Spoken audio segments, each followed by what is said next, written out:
رسول الله صلی الله علیه وسلم د ښکلو اخلاقو څښتن و او صحابه کرامو ته به یم د ښو اخلاقو ترغیب ورکاو.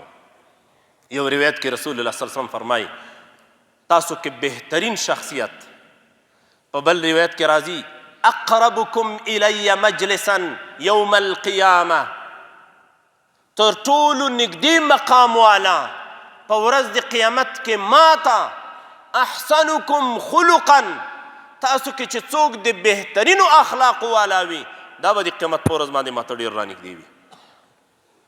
او په تله د میزان کې د نیکیو تله چې درنوي، نبی کریم صلی الله علیه وسلم به وی یو شی دومره د نیکیو تله نشي درنولی لکه ښه اخلاقي چې درنوي. که د چا بهترین اخلاق و دا د نیکیو تله ډېره بهترینه درنوي او دې ته وزن ورکوي. الله عز وجل دې موږ او تاسو ټولو ته بهترین اخلاق را نصیب وګرځوي. معاذ بن جبل رضی الله تعالی عنه فرمایي زه نبی کریم صلی الله علیه وسلم یمن ته لیږلم، یمن کې د حاکم په صفت باندې، نو رسول الله صلی الله علیه وسلم له ما سره د خدای پامانۍ دپاره ووت.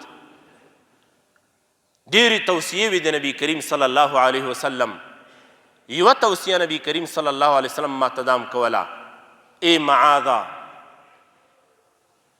احسن الى الناس، احسن خلقک الى الناس، خپل اخلاق دی له خلکو سره ډېر بهترین وګرځوه، ښه اخلاق خپل کا او د ښو اخلاقو څښتن ځان جوړ کا.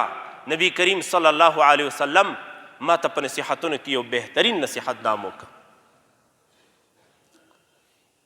ټولو ته پکار دی له مشر نه تر کشره، له ځوانانو تر بوډاګانو، له علماو تر عوامو، له حاکمه تر رعیته، له رعیته تر بیرته حاکمه، له عسکره تر لوړ وزیر او لوی شخصیت، چې په ښکلو اخلاقو نبوي اخلاقو باندې ځانونه برابر کو.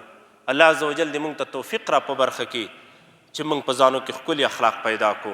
ښکلي اخلاق وحدت راولي، ښکلي اخلاق مینه و الفت پیدا کوي، ښکلي اخلاق ټولنه سره کوشیر کوي، ښکلي اخلاق د خلکو په مابین باندې پیوندکاري کوي، په ښکلو اخلاقو باندې کافران مسلمانېږي، په ښکلو اخلاقو باندې بېدینه خلک په لاره کېږي، په ښکلو اخلاقو باندې ګمراهان سمې لارې ته راځي.